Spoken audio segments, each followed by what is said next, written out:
Ha? Pinawisan ka kakahukay ng ube. Hindi, wala nang di maangat yan. Pinawisan ka. Ahas Uy, pa, wag mo hawakan. Baka mamaya ano yan eh, kobra. Bakit maliit? Gab-gab, ha? May lason.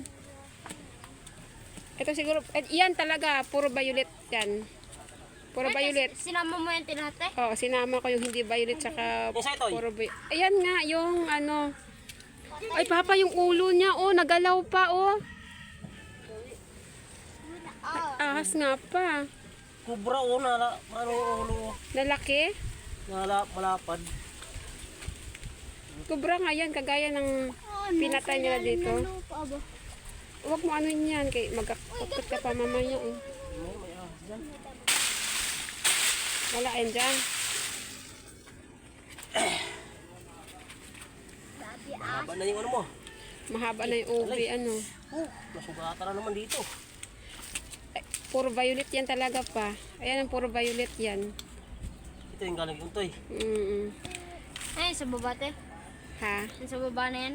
Oo, yan. Puro violet as in. Yan maganda itanim talaga.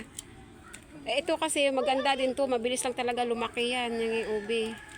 Ito yung akin? Oh, dati ganito lang yung kalaki ah. Ang liit nga yun eh. Lumaki na siya. Malalim pa yun pa. Ugang-uga. Oh, naputol na naman. Oh, Naputol na naman eh.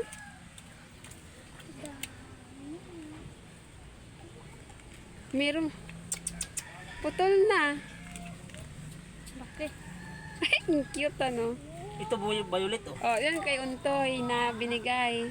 Puro as in violet na violet talaga. Ganda ng ano niya. Tapol. Violet na violet. Ito yung bunga, tikukunin mo na rin yan te. Nakuha ko Ito na hindi iba. pala to. Ay, nalalaki mo. Eh, ano mo yan? Huwag mo isagad. Ako na magputol niyan. Hindi ka maalam mag ano eh. Wala pa yung kubro. Sa, No. yan. Uy, ang ganda. Ganda oh. Violet na violet. Okay, mo nito. Gata. Mas ang dami na yan. Gagataan na iba. Gata. Ganda. Tapos ito naman, aray ko po, made in summer. Maliit na lang pala oh. Pinaputol. Ang laki aba. Ang laki. Sa summer galing. Isang ano lang. Ano yan? Gab. Magbubunot din ako ng kamuting kahoy kahit konti lang. Yan na.